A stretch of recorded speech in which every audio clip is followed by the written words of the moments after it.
vamos a tratar el tema 6, titulado El proceso de comunicación, la situación comunicativa. En la introducción podemos comentar que el ser humano es un ser social y como tal el ser humano necesita relacionarse y comunicarse con sus semejantes. Continuamente intervenimos en actos de comunicación a través de signos que nos proporcionan diversos tipos de información y que pueden ser perceptibles por distintos sentidos, ¿no? Así pues, el lenguaje, ante todo, es el principal medio de comunicación social, ¿no? El principal medio de comunicación social del ser humano y se puede decir que el fin último y primordial del lenguaje es la comunicación. Esto fue lo que dijimos en el tema uno, ¿no? Que al final el lenguaje era el medio principal de comunicación. El objetivo principal de una teoría general de la comunicación, por tanto, sería explicar cómo nos comunicamos mediante la realización de cierta clase de acciones. Eso es lo que se puede decir aquí, ¿no? Sencillamente que el lenguaje, el fin último del lenguaje es la comunicación, que el proceso de comunicación va a estar formado, bueno, va a ser estudiado por una teoría general de la comunicación y que en la comunicación intervienen diversos factores que van a ser estudiados aquí en este tema. Y ya está, vamos a ir con el apartado uno titulado El proceso de comunicación.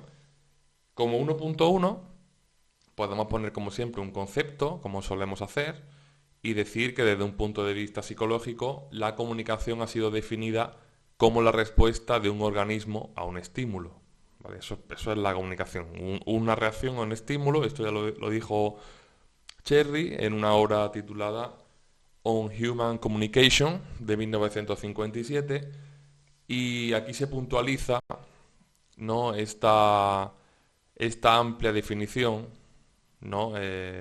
Bueno, yo he dicho que esto lo ha dicho Cherry, más bien Cherry lo que hace es puntualizar esta definición general que es la que solía haber sobre la mesa, ¿no? La respuesta a un estímulo. Aquí en esta obra se puntualiza y se alega que no es estrictamente una respuesta, sino más bien la relación entre la transmisión de los estímulos y la evocación de las respuestas. Eso sería más bien la comunicación, ¿no? La relación que hay entre ese envío de estímulos y esa respuesta al estímulo.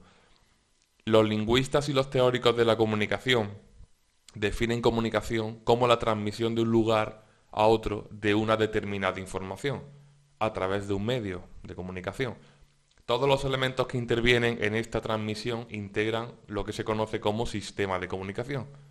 La información transmitida tiene que tener un carácter intencional, ¿no? Tiene que haber una intención y una intención comunicativa.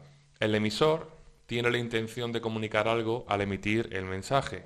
Toda comunicación pues conlleva intención comunicativa. Este es el concepto del proceso de comunicación, que es el apartado uno, o sea, apartado uno el proceso de comunicación, 1.1 concepto y el 1.2 elementos que intervienen en el proceso de comunicación. Empezamos diciendo que en cualquier proceso de comunicación tiene que haber una fuente y un destino, separados por un tiempo y un espacio. Además, entre ellos ha de formarse una vía mediante la cual circule la información. Esta vía recibe el nombre de canal de comunicación. En la comunicación humana, la fuente de información es un ser humano, que desea transmitir una información a otro ser humano. El aparato vocal humano funciona como transmisor que transforma la información en ondas sonoras que circulan en el aire. Este es el canal que une el aparato vocal transmisor con el aparato auditivo receptor. El oído es el receptor que capta las ondas sonoras y las transforma en información para el cerebro de destino del que escucha. Estos elementos se pueden ver también modificados cuando no encontramos un mensaje sonoro, sino un mensaje, este entraría a través de la vista, pero en definitiva sería lo mismo. La operación que realiza el transmisor se denomina codificación, mientras que el receptor realiza la operación inversa, que es la descodificación. Todo sistema de símbolos que representa una información a partir de una convención previa es el código. Todas las lenguas humanas son, por tanto, códigos. Los elementos imprescindibles de la comunicación, en definitiva, serían el emisor, que es el que emite el mensaje, el receptor, quien recibe el mensaje, el código, el conjunto de signos y de reglas para combinarlos que se utilizan para construir el mensaje, constituido por las informaciones que el emisor envía, y el canal, que es la vía por la que circula el mensaje. Estos son los elementos de la comunicación que se dan prácticamente desde primaria hasta toda la ESO, todos los años lo mismo. Yo ya hay cursos donde ya me lo salto. Pero hay también otros elementos que intervienen en el proceso de comunicación, aunque su carácter es extralingüístico, como el referente y la situación. El referente es el objeto, de carácter material o no, al que representa o al que remite el mensaje o el signo, ¿no? Por ejemplo, el signo lingüístico tiza, T-I-Z-A, tiene como referente el objeto representado por la tiza, ya sea del color que sea, ¿no? Pero es la tiza en general, esa idea de tiza. La situación es el conjunto de circunstancias espaciales y temporales, sociales e incluso personales, en medio de las cuales se desarrolla la comunicación. Esta situación no ha de confundirse con el contexto, que es el conjunto de unidades lingüísticas que rodean a una unidad lingüística dada, ¿no? El contexto tendría un papel más lingüístico que la situación, que es más extralingüístico. Por otra parte, los mensajes pueden ser unilaterales o bilaterales, dependiendo de si el mensaje llega o no de forma inmediata, o si se da o no una comunicación recíproca en la que el emisor y el receptor pueden establecer un intercambio de mensajes, ¿no? Y de papeles, como en una conversación o en un coloquio. Por otra parte, y para terminar, estos elementos que intervienen en el proceso de comunicación, tenemos que decir que en cualquier sistema de comunicación pueden aparecer defectos. La comunicación no siempre es perfecta. Esta decodificación, no siempre se hace de manera idónea. Todos estos errores que aparecen en este proceso de comunicación se conocen con el nombre de ruido. Vamos ahora con el 1.3, que podemos titular Teoría de la información, ¿vale? Teoría de la información. La cantidad de información que es capaz de suministrar un estímulo depende del número de elecciones posibles o alternativas y de la probabilidad de ocurrencia. El contenido informativo varía en proporción inversa a la probabilidad, es decir, cuanto más previsible sea la aparición de una unidad comunicativa, menos contenido informativo aportará. Se puede definir la cantidad de información como el logaritmo del número de elecciones, como decían Shannon y Weber en The Mathematical Theory of Communication, una obra de 1948. La cantidad de información se mide generalmente en bits, en dígitos binarios, y un ejemplo de esto sería de esta cantidad de información, por ejemplo, en una oración del tipo voy, espacio, comer. Esto es totalmente predictible, ¿no? Su probabilidad es muy alta, ¿no? De que sea la preposición a, y la cantidad de información pues será baja, ¿no? Obviamente. En todo proceso de comunicación hay que tener muy en cuenta la redundancia en la codificación del mensaje. La función de la redundancia es compensar los posibles ruidos y dar un margen de seguridad en esta descodificación. Hay dos tipos de redundancia: la inherente, que pertenece intrínsecamente al código, como el número y el género en español, y la libre, que es introducida por el emisor para asegurarse de que el mensaje es recibido, ¿no? Que das una información innecesaria, pero te asegura de que ese mensaje se recibe. En la recepción del mensaje siempre queda un grado de incertidumbre, ya que es posible que tengamos solo un conocimiento parcial de la fuente de información. Este grado de incertidumbre tiene el nombre de entropía. Cuando todas las señales tienen la misma probabilidad, la entropía es máxima. Esto sería la teoría de la información. Como veis, un contenido más matemático, no más esquemático, pero hay que incluirlo también porque forma parte del proceso de comunicación, de decodificación, etc. Vamos ahora con el proceso de comunicación 1.4 y empezamos con un posible 1.4.1 llamado codificación-descodificación. El proceso de emisión es un proceso de codificación, llamado onomasiológico. Como hemos visto, el hablante hace una elección y en esta elección el hablante demuestra que desea decir algo, elige una sustancia de contenido y se encuentra con lo que Chomsky llamaba estructura profunda. Para poderlo decir, tiene que elegir formas funcionales que gracias a su competencia lingüística el emisor generaría. Y el proceso de recepción se conoce con el nombre de proceso semasiológico y se produce a la inversa, ¿no?, que el proceso onomasiológico. La semasiología, este proceso de recepción, parte del signo para llegar al concepto, ¿no? Recibe el signo generado y llega a las estructuras profundas buscándole un sentido y un significado. Pero claro, luego tenemos el 1.4.2, que es la ostensión e inferencia. De acuerdo con el modelo semiótico, comunicar consiste en cifrar información mediante un código que, conocido por el receptor o destinatario, es utilizado para descifrarlo, ¿no?, para que sea descifrado.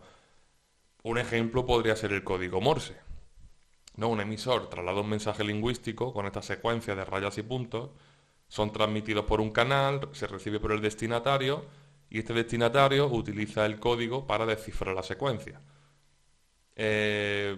Sperber y Wilson, en Relevance, Communication and Cognition, de una obra de 1986, dicen que la comunicación humana no es simplemente cuestión de decodificar y descodificar. La comunicación humana va más allá que el código, que lo que se produce en el código Morse.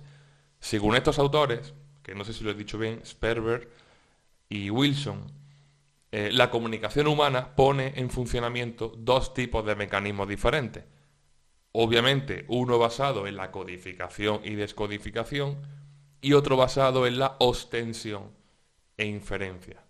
La ostensión y la inferencia se refieren a la producción y a la interpretación de evidencias o pruebas.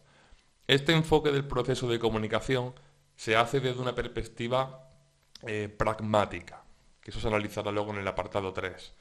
En definitiva, la existencia de contenidos implícitos va directamente en contra de la idea de que comunicarse consiste simplemente en codificar y descodificar información. En un código Morse no puedes dejar ahí contenidos implícitos, ya que es mucho más esquemático, mucho más matemático. Esto es A o B, una raya, un punto. El lenguaje humano no va con rayas y puntos, precisamente. En la comunicación ostensivo-referencial, el que comunica produce un estímulo ostentivo, es decir, hace manifiesta la intención de hacer algo manifiesto. Para que la comunicación se lleve a cabo, la persona a la que va dirigido el estímulo tiene que darse cuenta de varias cosas. De que se trata de un estímulo intencional, es decir, que va dirigido a ella, ¿no? Después de este primer reconocimiento, debe inferir qué información está siendo señalada y con qué intención. Por tanto, la comunicación ostensiva consiste en crear pruebas o evidencias que atraigan la atención sobre un hecho para comunicar que algo es de una determinada manera, con la intención de que el otro infiera a qué realidad se está haciendo referencia y con qué objetivo. En el enunciado esta habitación es un horno.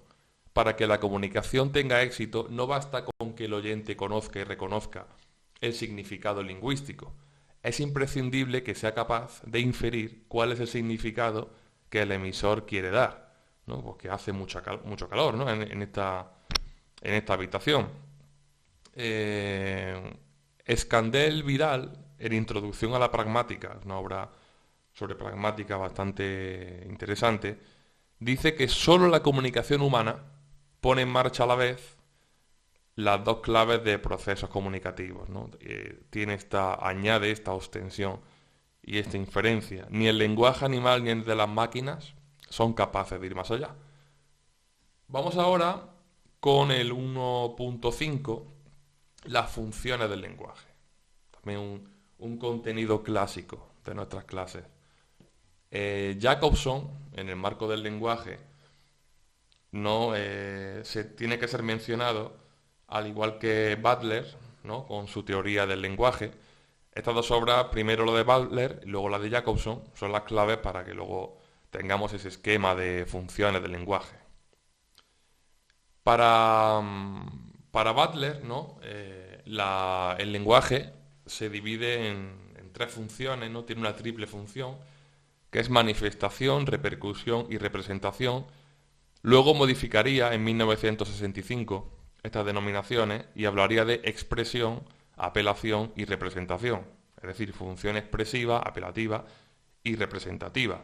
Además, el acto de comunicar es un drama de tres personajes: el mundo, el locutor y el destinatario, ¿no? Tenemos ese drama de tres personajes.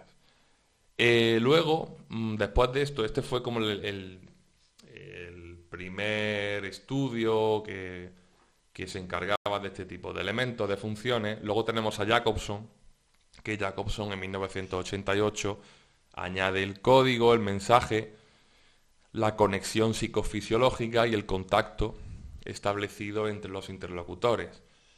Dice que el emisor envía un mensaje al receptor, pero para ser operativo el mensaje necesita un contexto de referencia captable por el receptor, un código común a emisor y receptor y finalmente un contacto, un canal físico o una conexión psicológica que permita a ambos entrar y permanecer en comunicación. Además, va a añadir a la función expresiva, apelativa o conativa, sería apelativa para Butler, y representativa. A estas tres va a añadir la fática, poética y metalingüística. Voy a hablar de las seis, voy a explicarlas porque yo estoy dando por hecho que todo el mundo lo conoce, pero puede ser que no. La función expresiva o emotiva se centra en el emisor y apunta a una actitud del hablante hacia aquello de lo que está hablando. ¿No? Corresponde a la tendencia a crear una impresión de emoción, ya sea verdadera o fingida, ¿no? Emoción, alegría, tristeza. La función apelativa o conativa está orientada al receptor y su expresión gramatical más pura es el vocativo o el imperativo, ¿no? Que tiene la intención de ejercer una influencia en el receptor. La función representativa o referencial se centra en el contexto, en la realidad o mundo de Butler, ¿no? Sería la representación de la realidad, de ese mundo, de ese mundo que está en ese drama de tres personajes, ¿no? Ya tenemos al emisor, al receptor y al mundo, pero Jacobson, como he dicho, añade tres funciones más. Una es la fática, orientada hacia el contacto, ¿no? Que se dan los mensajes que sirven para establecer, prolongar o interrumpir la comunicación, para comprobar si el canal funciona, para llamar la atención del interlocutor, para confirmar su atención, por ejemplo, ¿sí? ¿Se entiende? ¿Me escuchas? ¿Todo bien? ¿Sí? Luego la poética, que está centrada en el mensaje como tal, no debe reducirse a la esfera de la poesía, ¿no? También está, en cierto modo, puedes tener una narrativa, ¿no? Y se refiere a la expresión del mensaje en sí, ¿no? A cómo se expresa ese mensaje. La función metalingüística, por último, se centra en el código. Practicamos el metalenguaje para hablar del lenguaje en sí, ¿no? Ahora mismo podríamos estar utilizando la función metalingüística, ¿no? Para hablar del código en sí, de qué significa el código, qué función tiene el código, etc. Cuando todos los factores de la comunicación son tenidos en cuenta, inicia su desarrollo la pragmática, que puede ser definida como la disciplina que tiene por objeto el estudio del lenguaje en su uso, ¿no? Es el lenguaje en el uso. Bueno, ya hemos terminado el apartado 1, que el apartado 1, como era el proceso de comunicación. Hacemos una recopilación. El proceso de comunicación se divide en el concepto, los elementos que intervienen en el proceso de comunicación. Luego teníamos la teoría de la información, un apartadito un poco más espeso. El proceso de comunicación, donde hemos hablado de codificación y hemos añadido la ostensión y la inferencia para hablar del lenguaje humano. Y luego, después de esto, ya hemos pasado al 1.5 y hemos hablado de las funciones del lenguaje, perdón, empezando por Butler y acabando en Jacobson. Y hemos ya cerrado explicando qué significa la pragmática, ¿no? El lenguaje en su uso. Vamos ahora con el apartado 2, la situación comunicativa. 2.1, concepto de situación. Aquí tenemos que citar a Halliday y su El lenguaje como semiótica social, una obra de 1978. Halliday dice que hay que interpretar el lenguaje dentro de un contexto sociocultural, ¿vale? El contexto sociocultural es clave para interpretar el lenguaje, para usarlo e interpretarlo. La situación es el conjunto de elementos extralingüísticos presentes en la mente de los hablantes y en la realidad física exterior en el momento de la comunicación. El término contexto de situación fue reelaborado por Halliday y nos explica que el lenguaje siempre funciona en algún medio, nunca surge aislado, sino en relación con algún escenario, con algún antecedente de personas, actos, sucesos y creencias, de los que se deriva en parte el significado de lo que se dice. Es lo que se denomina situación, por lo que decimos que el lenguaje funciona en contextos de situación, no en un contexto determinado. Esto sería sencillamente la definición, ¿no? Hemos empezado, apartado 2, la situación comunicativa, conceptos de situación. Ya la hemos definido, ¿no? Es algo bastante sencillo, es pura, ¿no? Es puro conocimiento general, ¿no? Que lo que tenemos en la cabeza cuando hablamos de una situación comunicativa, nos referimos a todos esos elementos extralingüísticos, ¿no? A ese contexto sociocultural. Vamos con el 2.2, elementos de la situación comunicativa. ¿Qué elementos tiene esta situación? Aquí podemos citar a Van Dijk y su discurso y contexto, un enfoque sociocognitivo. Van Dijk observa y puntualiza la distinción entre contexto y situación comunicativa, que no es lo mismo. Para él, mientras que una situación comunicativa es una parte empíricamente real del mundo real, donde existe un gran número de hechos, un contexto es una abstracción altamente idealizada de tal situación y contiene solo aquellos hechos que determinan sistemáticamente la adecuación de las expresiones convencionales, ¿no? Tiene un carácter más lingüístico que la situación. La situación es bastante más extralingüística. Esto también lo hemos anunciado anteriormente. En un determinado contexto, los sujetos se relacionan por medio de los actos que producen y a la vez interactúan a través de sus estructuras psicológicas plenas, ¿no? Necesidades, conocimientos, propósitos, interacciones, por una amplia gama de motivaciones, que en definitiva son las que activan y dirigen su comportamiento. A partir de estas motivaciones, tenemos que una actuación textual está motivada cuando consciente o inconscientemente se orienta a un fin. Y esta actuación productiva es precisamente el sentido, ¿no? Este sentido que se le da a la comunicación viene de esas motivaciones que son las que activan y dirigen el comportamiento en una situación comunicativa. Espero que se haya entendido, porque es un poquito... Parece fácil, pero no. Si queréis lo repito. Las motivaciones, ¿no? Activan y dirigen un comportamiento determinado, ¿no? Y hablamos de que una actuación textual está motivada cuando se orienta a un fin, ¿no? Y esa actuación es el sentido que se le da a la comunicación. Las necesidades de los sujetos, ¿no? En una situación comunicativa, estas necesidades son las que orientan la situación en un sentido determinado, ¿no? Sus intenciones o propósitos condicionan el sentido textual y los conocimientos y creencias posibilitan la inferencia de nuevos significados a partir de datos conocidos. Ya estamos recopilando un poco lo que hemos ido explicando. Vamos a pasar ahora a hablar de Himes y su trabajo on Communicative Competence, incluida en otra obra que es Sociolinguistics, Selected Readings, de Pride y Holmes. ¿Vale? Esto, si me tenéis que hacer caso a mí, es mejor que lo busquéis en Google y a ver si os sale mejor ahí.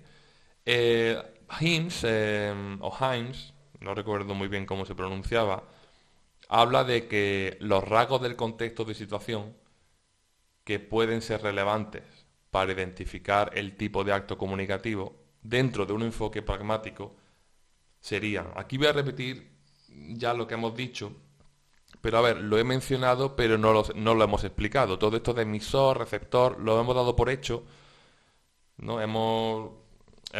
Aquí se demuestra la comunicación, ¿no? Yo estoy dando por hecho de que vosotros vais a inferir qué es el emisor, qué es el destinatario, pero realmente puede haber mucha gente que no lo esté entendiendo y no sepa qué es el emisor, qué es el destinatario. Pues aquí te lo voy a explicar, pero además de un modo bastante detallado. El emisor es la persona, no, vamos a hablar de elementos de la situación. El emisor es la persona que produce intencionalmente una expresión lingüística en un momento dado, ya sea oralmente o por escrito. En el enfoque pragmático no es el mero codificador, sino el sujeto real, con sus conocimientos, creencias, actitudes. No es simplemente una persona que da un código y ya está, así porque sí. El destinatario, el emisor, es la persona a la que el emisor dirige su enunciado. Frente a la palabra receptor, que solo se refiere a sujetos, no la palabra, perdón, frente a la palabra receptor, que se refiere a mecanismo de descodificación, el destinatario ya tiene un matiz más personal y se refiere a sujetos, ¿no? En esta situación comunicativa. El tema es de lo que se está hablando, es otro elemento de la situación. El enunciado es la expresión lingüística que produce el emisor, construido según un código lingüístico, ¿no? Y tenemos emisor, destinatario, tema, enunciado. Tenemos también el marco, el entorno, que es el contexto o situación espacio-temporal. Es todo aquello que física o culturalmente rodea al acto de enunciación. Las relaciones físicas es otro elemento, como los gestos, la expresión facial, etc. Y los restantes rasgos del contexto incluyen elementos de gran escala, como el canal, que es la manera en la que, a través de la cual se mantiene el contacto entre los participantes en el acto comunicativo, oralmente, por escrito, por signos. El código, que es la lengua, el estilo o dialecto que se está empleando. ¿No? De momento tenemos emisor, destinatario, tema, enunciado, marco, entorno, que es lo mismo, marco o entorno, las relaciones físicas, y ahora estamos con el canal, que son elementos de mayor escala, el código, que es la lengua, incluso la variedad dialectal. También tenemos aquí la forma del mensaje, puede ser un discurso, un debate, un sermón. El acto, el acto es la naturaleza del acto comunicativo dentro del cual se inserta un género, ¿no? Por ejemplo, un discurso, un debate, un sermón puede ser parte de un acto más amplio, ¿no? Dentro de una misa tenemos un sermón, dentro de una graduación tenemos un discurso, ¿no? Luego tenemos la clave implica una evaluación, por ejemplo, decir, ha sido un gran discurso, esa es la clave, y el propósito, la intención, es lo que pretendían los participantes de la situación, ¿no? Toda actividad humana es el reflejo de una determinada actitud de un sujeto ante su entorno. La información pragmática, en definitiva, es el conjunto de conocimientos, creencias, supuestos, opiniones y sentimientos de un individuo en un momento cualquiera de la interacción verbal. Según Van Dijk, consta de tres componentes: el general, que es el conocimiento del mundo; situacional, conocimiento derivado de lo que los interlocutores perciben durante la interacción; y contextual, que es lo que se deriva de las expresiones lingüísticas intercambiadas en el discurso inmediatamente precedente. Tenemos el general, que es simplemente conocimiento del mundo; situacional, de la interacción en sí; y contextual, ¿no? Que habla de, como su nombre indica, de lo que se deriva del contexto, de lo que se ha hablado previamente. Otra forma, ya para terminar este apartado 2.2 en concreto, de clasificar los rasgos que intervienen en la situación comunicativa podría ser la siguiente, ¿no? Los datos no físicos, que son los conocimientos previos, las relaciones entre los interlocutores, etcétera. Los físicos, el entorno, el lugar, la ropa, los objetos. Y los kinésicos, que son los, bueno, kinésicos, proxémicos y paralingüísticos en general: mímica, gestos, cercanía, lejanía, etcétera. Que esto también se da, ¿no? en clase. Vamos ahora con el apartado 3, el último, que habla ya de la pragmática, el enfoque pragmático de la comunicación. Como llevamos haciendo todo el tema, en este apartado 3, el enfoque pragmático de la comunicación, empezamos por el concepto 3.1. Se entiende por pragmática el estudio de los principios que regulan el uso del lenguaje en la comunicación, es decir, las condiciones que determinan el empleo de enunciados concretos emitidos por hablantes concretos en situaciones comunicativas concretas y su interpretación por parte de los destinatarios. La pragmática es una disciplina que toma en consideración los factores extralingüísticos que determinan el uso del lenguaje, precisamente todos aquellos factores a los que no puede hacer referencia un estudio puramente gramatical. Es el estudio del signo en situación, en una situación comunicativa determinada. Este es el concepto, ¿no? El 3.2, actos de habla. La teoría de los actos de habla fue elaborada, que esto fue explicado en el tema 1, por Searle, a partir de la teoría de Austin sobre los enunciados realizativos, ¿no? En 1962 tenemos la obra de Austin, How to Do Things with Words, cómo hacer cosas con las palabras, y sus principios fundamentales, de manera resumida, son que decir algo es hacer alguna cosa, decir algo constituye siempre un acto, y es necesaria, así pues, una clasificación de los actos del lenguaje. ¿Cómo son esos actos? Pues esos actos, para Austin, eran tres. Los actos locutivos, esto ya lo expliqué en el tema 1, pero aquí se va a explicar otra vez, ya que hay contenido común. Los locutivos constituyen la ejecución o construcción de un mensaje de acuerdo con los datos proporcionados por el código, ¿no? Y están regulados por las convenciones sociales que rigen el lenguaje. Se refiere a la locución, como su nombre indica, a la realización del mensaje y a su construcción y expresión. Los actos ilocutivos, frente a los locutivos, que es simplemente el acto de decir algo, son los actos que se realizan al decir algo, ¿no? Al decirlo.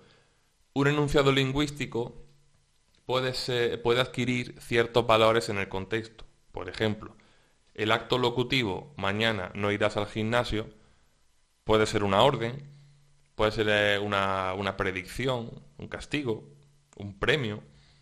Estos actos están regidos por convenciones sociales, esa es la intención, ¿no?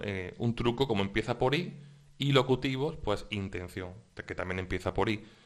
Los actos perlocutivos, que es el último tipo de acto, el tercero, son actos que provocamos o cumplimos simplemente por el hecho de decir algo. Por ejemplo, convencer, sorprender, engañar. Denota el efecto producido por la ilocución. Por ejemplo, en una expresión del tipo el que hable suspenda o suspenderá, puede engendrar diferentes reacciones.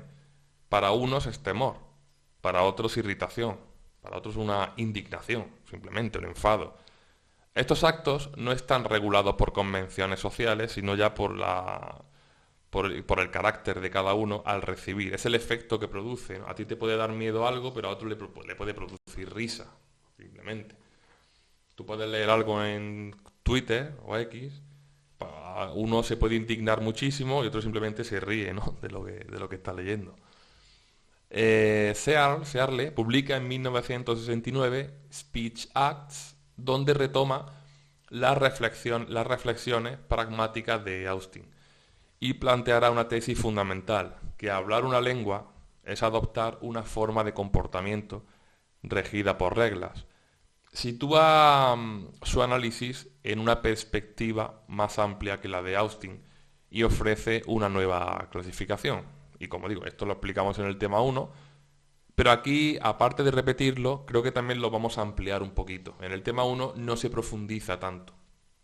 En el tema 1 yo decía muchas veces, en el tema 6 se profundizará, en el tema 6 lo veremos. Pues ya estamos en el tema 6, así que vamos a profundizar un poco. Dice Searle, en esta obra de 1969, que hay actos de enunciación, enunciar palabras, morfemas, frases, actos proposicionales, que se refieren a referir, a predicar, simplemente, y los actos ilocutivos, repite el término, y aquí incluye afirmar, preguntar, prometer, ordenar. Aquí dentro de los elocutivos, que es lo interesante, es cuando Searle propone una taxonomía más profunda que la de Austin y divide estos actos ilocutivos en los representativos, cuyo propósito es comprometer al hablante con la verdad, como afirmar, declarar; los directivos, que son los intentos del hablante para lograr que el oyente lleve a cabo alguna acción, ordenar, mandar, pedir; los conmisivos son actos de habla cuyo objeto es comprometer al hablante con algún futuro curso de acción, como prometer, ¿no? Viene de conmisivos, viene de compromiso, ¿no? Expresivos transmiten un estado psicológico del hablante acerca del estado de cosas expresado en el mismo enunciado, como agradecer, disculparse; y las declaraciones, que es la realización con éxito de la fuerza ilocutiva para dar lugar a la correspondencia entre el contenido del enunciado y el estado de cosas en la realidad. Verbos como declarar o expresiones como por la presente pueden realizar este tipo de actos, estas declaraciones. En definitiva, terminamos ya con este trabajo, ¿no? Un acto ilocutivo o ilocucionario, como también dice aquí, se realiza indirectamente al realizar otro, como lo que ocurre en el lenguaje irónico. A estos actos de habla los denomina actos de habla indirectos. Y aquí acabaríamos el 3.2, este 3.2, que habíamos titulado yo ni me acuerdo, así, actos de habla. Ya hemos terminado con los actos de habla. Vamos ahora con el 3.3, principio de cooperación. Estamos ya en el apartado 3, que habla de la pragmática, el enfoque pragmático de la comunicación. 3.1 concepto, 3.2 actos de habla, 3.3 principio de cooperación. Esto lo estudia sobre todo Grice, en su Logic and Conversation. Está incluido en Syntax, Sintaxis and Semantics 3, en números romanos, y 2 puntos, Speech Acts. Es una obra de un trabajo de 1975. Como lo he dicho una vez, y a lo mejor lo he dicho incluso mal, miradlo en internet para comprobar que es así, que el año corresponde y que la obra es la que he dicho, por si acaso. No os fiéis de mí. Este principio de cooperación no es prescriptivo, pero esto no implica que su incumplimiento no lleve consigo algún tipo de sanción social. Sus categorías son las siguientes: la cantidad, ¿no? El principio de cantidad o categoría de cantidad. Su máxima, que dice que lo que se diga, la contribución que se haga, sea todo lo informativa que requiera el propósito del diálogo, pero que la información no sea más informativa de lo necesario, ¿no? La cantidad justa y necesaria. Luego, la categoría de calidad: se debe intentar que la contribución sea verdadera o que no diga algo sobre lo que no se tengan pruebas suficientes. Luego también la categoría de relación o relevancia: la información debe ser relevante, está relacionada con aquello de lo que se está hablando. Y la última categoría de modalidad o manera, es decir, el modo de decir las cosas debe ser claro, se debe evitar la oscuridad de expresión, la ambigüedad, y se debe ser breve y ordenado. Por tanto, tenemos cantidad, calidad, relación o relevancia y modalidad o manera. Este es el principio de cooperación, que es un principio que se debe cumplir en el plano pragmático para que la comunicación sea satisfactoria, ¿no? Vamos ahora con el principio de cortesía. Este principio parte de la necesidad de tener en consideración la vertiente social del acto de comunicación. La cortesía puede ser entendida como un conjunto de normas sociales establecidas por la sociedad y un conjunto de estrategias conversacionales destinadas a evitar o mitigar los conflictos entre los objetivos del hablante y los del destinatario. El uso adecuado del lenguaje puede constituir un elemento determinante para el éxito del objetivo perseguido. Así pues, la cortesía es una estrategia para poder mantener las buenas relaciones sociales. El enfoque de cortesía tiene dos reglas básicas: ser claro y cortés. Ser claro y ser cortés. La cortesía se entiende como un mecanismo que intenta reducir las tensiones creadas en la interacción, ¿no? Por ejemplo, no imponerse, ofrecer opciones, reforzar los lazos de unión, de amistad, ¿no? Evitar imposiciones pidiendo permiso, utilizando formas indirectas, el uso del imperfecto, del condicional para dar algún tipo de orden, ¿no? Eso es un elemento bastante importante para que la comunicación sea efectiva. Y bueno, el tema está ya acabado.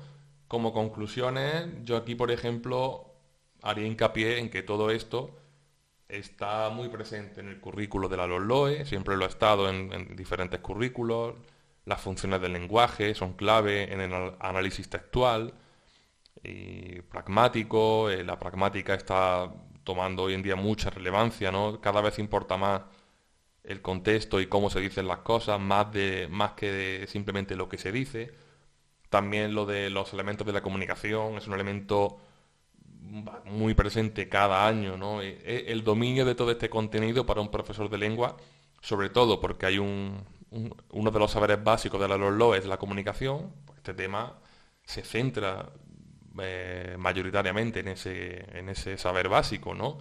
Luego también es clave para la competencia clave, valga la redundancia, de la comunicación lingüística. En definitiva, la comunicación, el lenguaje como medio de comunicación, la importancia de la pragmática, de factores extralingüísticos, también también son claves, podemos relacionarlos con la competencia ciudadana, ¿no? De alguna manera, no sé, tener una comunicación efectiva, ser educados, saber cómo decir las cosas, eso para mí es clave también en las relaciones humanas. Es un tema que es más importante de lo que parece. Y es un contenido que quizás se debería trabajar más en lengua, no solamente literatura, sintaxis, sino también la comunicación entre los seres humanos, que ya hoy en día parece que no sabemos comunicarnos adecuadamente. En la referencia bibliográfica voy a decirlas todas y ya cada uno que elija, porque saberlas todas quizás es un trabajo innecesario, ¿no? Pero bueno, ahí va. Austin, How to Do Things with Words, de 1962. De Butler, la mítica Teoría del Lenguaje, de Alianza Universidad. De Cherry, On Human Communication, ¿no? Incluida en una obra. Bueno, no, creo que es la... Es que, a ver un momento que mire, porque yo creo que esta obra estaba dentro de otra. Ah, no, esta no era. Esta es On Human Communication, de la editorial Science Editions. Luego de Scandell Vidal, tenemos Introducción a la Pragmática, de editorial UNED. Esta es clave para entender la pragmática. Es una referencia que yo incluiría sí o sí. De Grice, Logic and Conversation, que esta sí está dentro de la obra Syntax and Semantics 3, Speech Acts, de Academic Press. De Halliday, ¿no? Que hablábamos con el contexto de situación, ¿no? El lenguaje como semiótica social, de Fondo de Cultura Económica, la editorial. De Himes on Communicative Competence, incluida en la obra de Pride y de Holmes, llamada Sociolinguistics, Selected Readings. Jacobson, El marco del lenguaje, de la editorial Fondo de Cultura Económica. Luego también tenemos a Searle, que nunca voy a aprender a pronunciarlo, a ver si lo miro y lo digo bien, o Searle. Speech Acts, de Cambridge University Press. De Shannon y Weber, The Mathematical Theory of Communication. Y de Sperber y Wilson, Relevance, Communication and Cognition. Ah, y por último, se me olvidaba, por supuesto, este no se me puede olvidar, Van Dijk, una obra de 2012 llamada Discurso y Contexto, un enfoque sociocognitivo. Ahora sí, cerramos aquí el tema 6.